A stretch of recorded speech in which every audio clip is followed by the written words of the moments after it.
Muy buenas, terminó un Gran Premio de Qatar que no nos deja muchas cosas en general que analizar, pero sí que un par muy interesantes, por supuesto, sobre todo el tema estratégico de McLaren.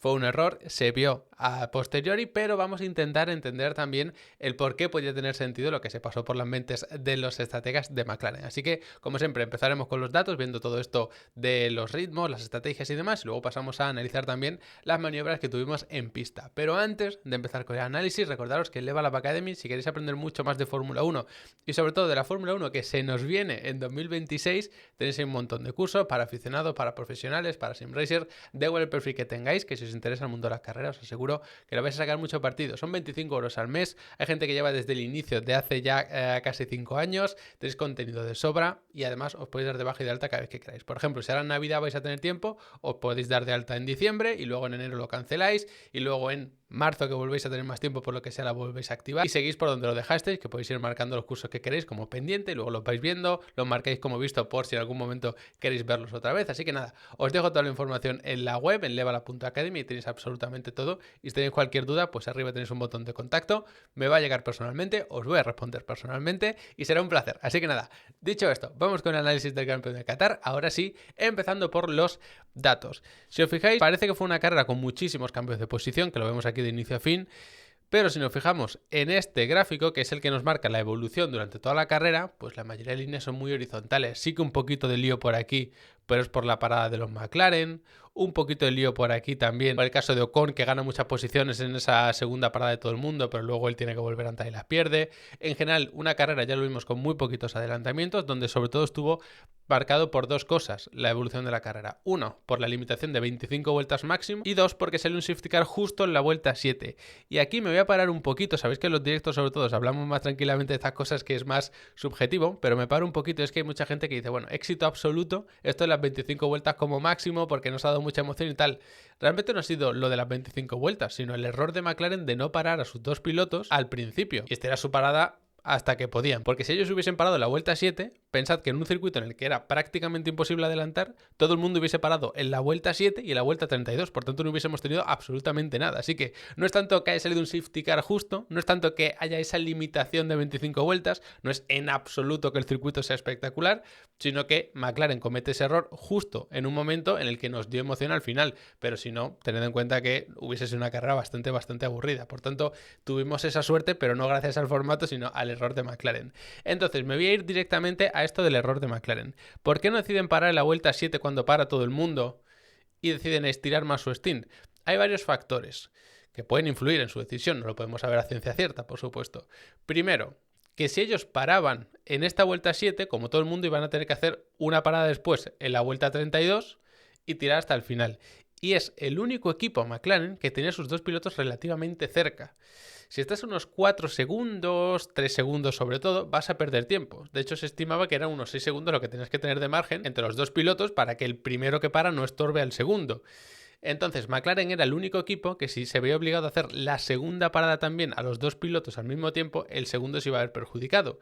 Y entonces entiendo que pensaban que a lo mejor perdían la posición con Verstappen o que se les complicaba ganarle la posición a Verstappen con Norris, porque en las primeras vueltas ya estaba Norris por detrás de Verstappen. Norris es esta línea naranja que veis ahí iluminada. Otra posible cuestión que pudo influir, que pensaba que el neumático se iba a desgastar muchísimo, sobre todo el neumático medio. Entonces, si nos fijamos en la evolución de los neumáticos, que lo tenemos aquí en el ritmo, pues hombre, realmente no hubo degradación ninguna. Vamos a ver el ejemplo de Verstappen, por ejemplo, que es la línea turquesa. Fijaos en el segundo stint del neumático medio.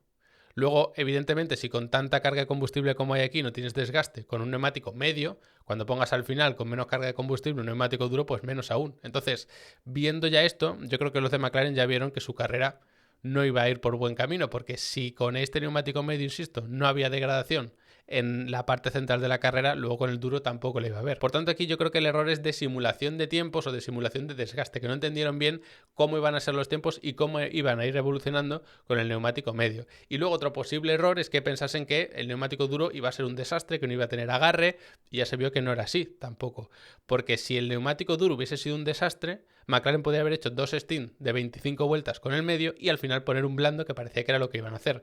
Pero vieron que el neumático duro sí que funcionaba y muy bien, de hecho prácticamente igual que el neumático medio, y por tanto se les acabó también esa baza. Y otra posible opción, que ya sí que creo que sería demasiado loco, es pensar que iba a salir un nuevo safety car, porque tú no te puedes jugar una carrera pensando que va a salir un hipotético safety car en un circuito en el que, bueno, sí que se vieron muchas salidas de pista, se vieron cosas, errores de los pilotos y todo esto, pero pensar que va a salir otro safety car de la nada, evidentemente es demasiado arriesgado. Por tanto, sí que entiendo en parte esa decisión de McLaren, o la puedo entender teniendo en cuenta estos factores, pero se vio claro como al final lo bueno era esto. Y si hubiesen tenido la buena información del desgaste y el ritmo real, tanto del medio como del duro como del blando, podrían haber conseguido una mejor estrategia si hubiesen parado en esa vuelta. Y esa información seguramente no la tenían, solo tenían información del medio, porque recordad que solo había un entrenamiento libre. Así que McLaren se equivoca aquí, se equivocó también en el anterior Gran Premio con la puesta a punto del coche, con ese desgaste excesivo de la tabla, y al menos a los aficionados pues nos regalan esa última carrera con 3 aspirantes al título. Luego podíamos intentar explicar más cosas estratégicas, pero no hay nada más porque todo el mundo salió con el medio prácticamente. Paró con el safety car, volvieron a poner en medio y luego todos con el duro hasta el final. Hubo alguno que cambió un poco, como en el caso de Gasly, que puso el neumático duro, que sabemos que es el que provocó ese safety car, luego analizamos su maniobra, pero en general era poner medio, luego otra vez el medio y luego el duro hasta el final. Entiendo sobre todo que era porque salir con ese neumático medio aquí te podía hacer ganar alguna posición, sobre todo si lo comparas con un neumático duro, que tarda más en calentarse, tiene un poquito menos de agarre, que se suele notar sobre todo en esas primeras vueltas, pero nada. Por cierto, otra cuestión también que podía pensar el equipo McLaren es que su ritmo iba a ser en torno a 1 segundo por vuelta más rápido que el de Red Bull. No fue el caso, porque si analizamos aquí el ritmo de Norris, se va alejando de Piastri, se va alejando también un poco Verstappen, que lo tenemos por aquí, y luego en el último stint, si analizamos las últimas vueltas, pues sí, fijaos cómo Piastri va recortando pues medio segundo, 3 décimas, 4 décimas, aquí un poquito más a Verstappen, pero claro, Verstappen con una distancia de 8 segundos y más, entonces le daba igual, podía seguir controlando el ritmo. Sí que creo, de verdad, una vez más, que el McLaren tenía más ritmo, sobre todo por lo visto en este stint, porque recordad que todos iban con neumático medio aquí y los McLaren con un medio un poco más usado, y Verstappen no era capaz de mantener el ritmo, sobre todo en las primeras vueltas, decide alejarse, y luego sí que lo mantiene aquí, pero claro, con un neumático también más fresco, y es un poco lo que veíamos en anteriores grandes premios. Si el que va por detrás no es capaz de recortar la distancia al que va por delante, lo más normal es que no tenga tanto ritmo. Y luego se vio el caso inverso aquí con Piastri, que evidentemente sí que le recortaba mucho más. Con un neumático duro, respecto a un neumático duro de Verstappen, pero el de Verstappen un poco más gastado. Por eso digo que McLaren sí era el mejor coche, sí era el más rápido, pero no como para sacarle 1 segundo, 1 segundo y medio por vuelta, que aunque lleva siendo quizá el coche más rápido toda la temporada, en algunos circuitos quizá no tanto como era el de Las Vegas, pero cuando es más rápido es a lo mejor 3 décimas, 5 décimas por vuelta, no 1 segundo, 1 segundo y medio. Por eso tampoco lo tengo muy en cuenta, no creo que esa fuese su intención desde el principio. A lo mejor cuando ya vieron que todo el mundo paraba, sobre todo Verstappen, y ellos iban a salir muy atrás, dijeron, bueno, pues a ver si tenemos ritmo suficiente, pero pensar que vas a ser 1 segundo, segundo y medio por vuelta más rápido me parece demasiado descabellado. Y luego podemos analizar también otras carreras que me parecieron muy interesantes, por ejemplo la de Carlos Sainz. Vamos a poner este gráfico otra vez, voy a poner por ejemplo un top 5 para tenerlo por ahí siempre presente, y es curioso cómo evidentemente no seguía el ritmo de los 3 de arriba, de McLaren y Verstappen, pero luego sí que mantuvo a raya a Antonelli durante toda la carrera. Y de hecho, si ponemos un poquito más, vamos a llegar al top 7 para ver también a Russell. Fijaos que está atascado detrás de Alonso durante muchas vueltas. También teníamos por aquí a Hadjar, que lo voy a activar manualmente, que estaba entre medias. Y sí que es verdad que Alonso pues va haciendo ese tren, ¿no? Ese atasco aquí. Pero fijaos cómo el ritmo de Carlos es prácticamente igual que el de Antonelli, por eso no vemos las líneas separarse ni acercarse. Aquí sí que se acercan un poquito, pero luego paralelas todo el rato, o sea que esto es como una vuelta un poco peor de Carlos, pero luego se mantienen toda la carrera, incluso en las vueltas finales, ya a partir de la 50 o así, yo creo que Carlos empezó a apretar demasiado, parece como un cambio general de ritmo, pero es más que Verstappen empezó a aflojar, por eso vemos que todos de repente se acercan al primero, que es Verstappen, pero sí que supo aguantar el ritmo. No creo que el Williams fuese mucho más rápido que el Mercedes, ni mucho menos. De hecho, creo que para que Carlos pudiese mantener esto tenía que estar a un nivel máximo y además desgastando un poquito más los neumáticos. Por eso creo que al final sí que se le acercan un poquito más y aún así hace una carrera espectacular que le valió un podio. Esto es un poco lo de siempre. Si no tienes la suerte, entre comillas, de que McLaren la lía con la estrategia de Norris o algo por el estilo, pues lógicamente se te escapa el podio porque, insisto, el Williams con Carlos no tenía el ritmo de los McLaren y Verstappen. Pero hay que estar ahí. Yo creo que la carrera hubiese tenido el mismo mérito, hubiese quedado tercero o cuarto, es decir, con los dos McLaren por delante o con Norris por detrás, pero bueno, al final se premia con ese podio que también es bonito, lógicamente, sin mucho adelantamiento, solo manteniendo el ritmo a los que tenía detrás, que en ese caso era Antonelli.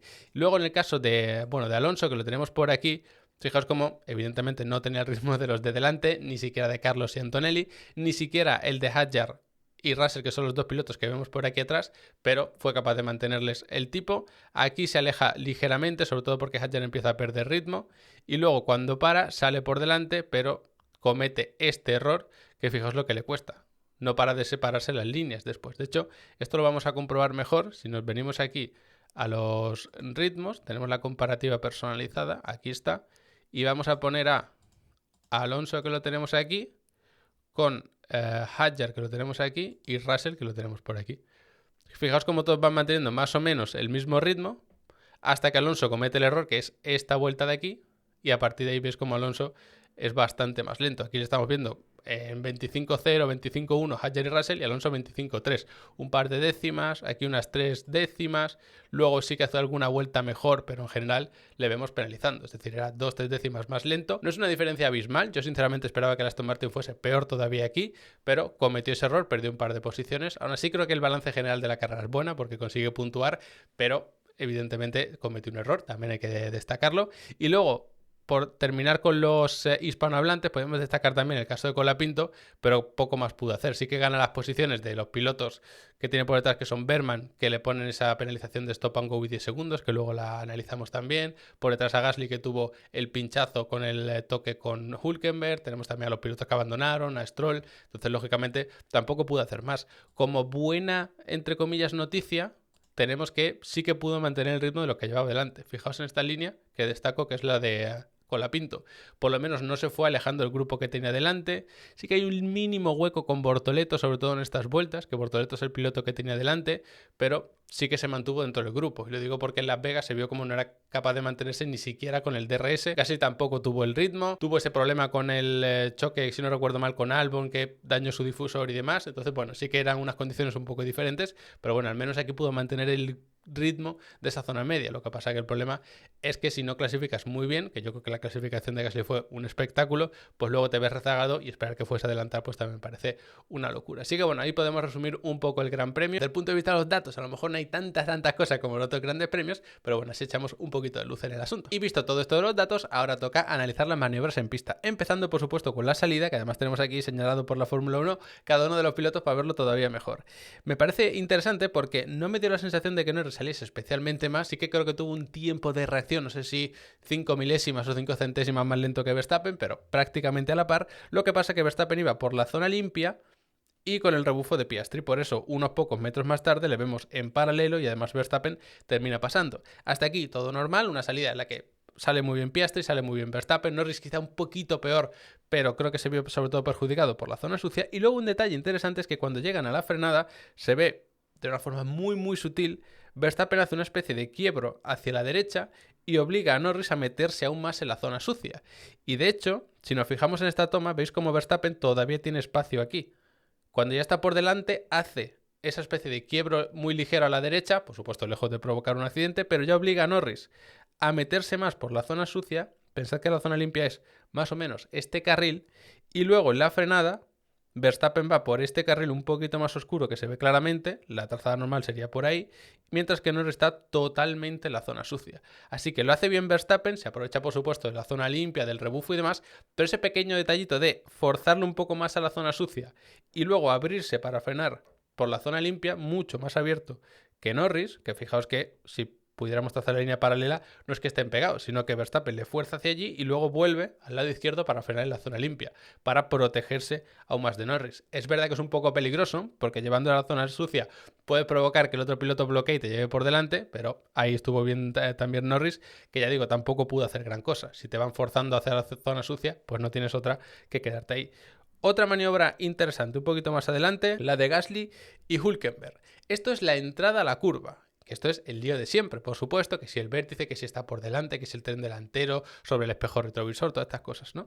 Es Hülkenberg el que está adelantando, esto es la entrada a curva. Si estás adelantando por fuera, tu eje delantero, según la normativa con la que no estoy muy de acuerdo, tiene que estar mínimo en paralelo o idealmente por delante del eje delantero del otro. Aquí lo vemos por detrás, pero esto es la entrada. Y te dicen que eso tiene que ser antes o en el vértice. Buena suerte buscando un vértice en esta curva, por supuesto, una típica curva larguísima, súper ancha, que se ataca en función de cómo esté el circuito un poquito antes o un poquito después. Entonces, aquí los vemos, vamos, prácticamente en paralelo. De hecho, si nos ponemos aquí a medir y demás, yo diría que, bueno, que quizá Hülkenberg sí que está un poquito por delante, pero en fin, trazar las líneas así evidentemente no tiene mucho sentido. Habría que trazar en función quizás de estas líneas de los pianos y trazar una línea paralela, pero ponernos a medir de esta forma me parece una auténtica tontería. Un poquito más adelante, en este plano quizás se vea todavía mejor. ¿Están en paralelo? Hombre, yo creo que están calcados en paralelo los dos trenes delanteros. Aún así, vemos como Gasly aquí se pone un poquito por delante, pero Hülkenberg, que va por la zona más limpia, porque ya estamos saliendo de la curva, va más rápido, le adelanta y ahí tenemos el choque. En este incidente, al que se investiga es a Hülkenberg, y al final es no further action, como suelen decir, incidente de carrera, pero el investigado es Hülkenberg. Cuando es la rueda delantera de Gasly la que choca con la trasera de Hülkenberg. ¿Por qué? Pues porque se supone que es Hülkenberg el que está adelantando y tiene que estar su eje delantero por delante del eje de Gasly antes del vértice o en el vértice. Esta norma que no tiene ni pies ni cabeza, que siempre da problemas. ¿Por qué? Pues porque si Hülkenberg en la entrada está en paralelo, pero luego la salida la hace mucho más rápido y se pone, fijaos, por delante clarísimamente, con estas directrices actuales esto da igual. Lo que importa es del vértice para atrás. Si estuviste en paralelo y no por delante, entonces no tienes derecho a trazar la curva y el otro tiene derecho a chocarte. No tiene mucho sentido. Y de hecho, si nos miramos el documento oficial de la FIA, fijaos que te dicen que, bueno, que el coche 27 pues estaba adelantando por el exterior, sin embargo el coche 10 hizo el intento de dejar espacio suficiente al coche 27, es decir, que Gasly deja espacio a Hülkenberg. No, si en eso estamos de acuerdo, Hülkenberg todavía tiene más espacio hasta aquí. La cuestión es que si Hülkenberg sigue su trazada orgánica hacia afuera, es decir, que cuando adelanta no pega un volantazo así, que no tiene ningún sentido, Gasly no es culpable porque él sigue su trazada. Porque dicen que además Gasly no abre su giro.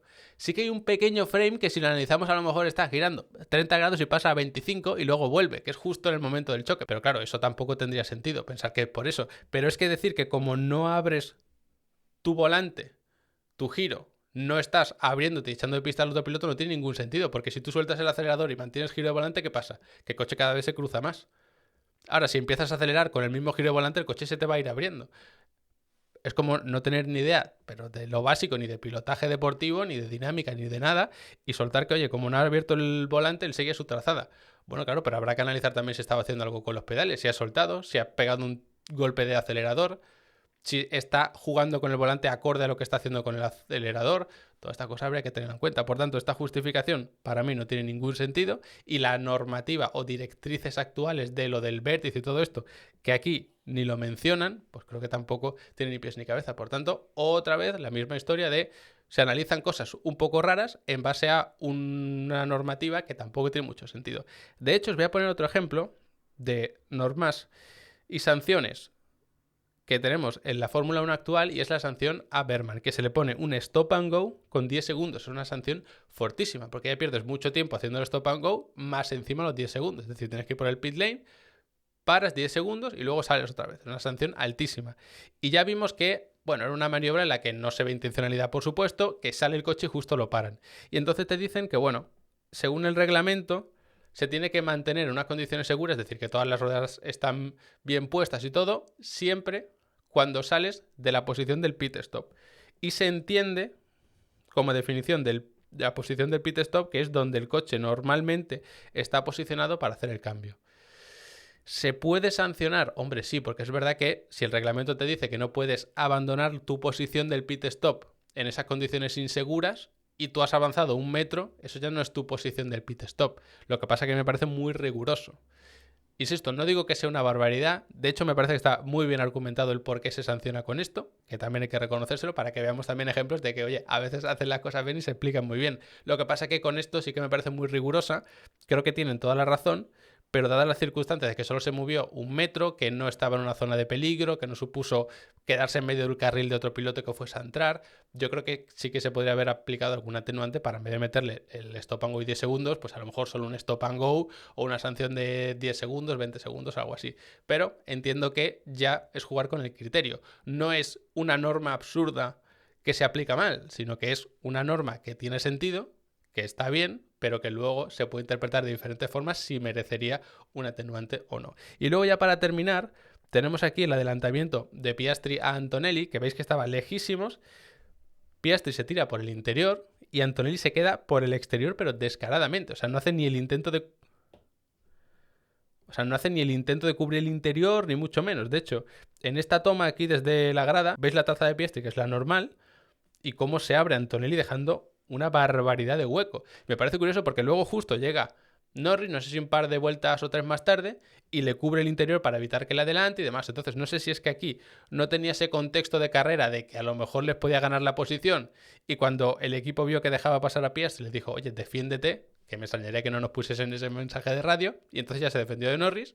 Pero sí que me pareció curioso, porque luego hay mucha gente que dice que Antonelli se deja pasar por Norris y tal. Es una auténtica locura porque se ve como Antonelli pierde el coche. En todo caso empiezas a aflojar un poco, haces un poco más lenta la última curva para hacerlo más disimulado, pero no pegas casi un trompo y un contravolante brutal en una curva para que te pase otro piloto. Por tanto, también sabemos de dónde vienen estas acusaciones, más allá del público en general, que lo puedes malinterpretar o lo que sea, que salgas Helmut Marko a decir estas cosas, pues bueno, ya sabemos cómo son sus declaraciones normalmente, que tampoco se pueden tener muy en cuenta. Así que hasta aquí el análisis del Gran Premio de Qatar. Espero que os haya resultado interesante y útil para entender muchas cositas que pasaron el domingo, y como siempre, gracias por haberos quedado hasta el final del vídeo. Pasad por Levallopa Academy si queréis apoyar este contenido y además aprender de automovilismo, y nos vemos muy prontito haciendo el análisis al último circuito de la temporada.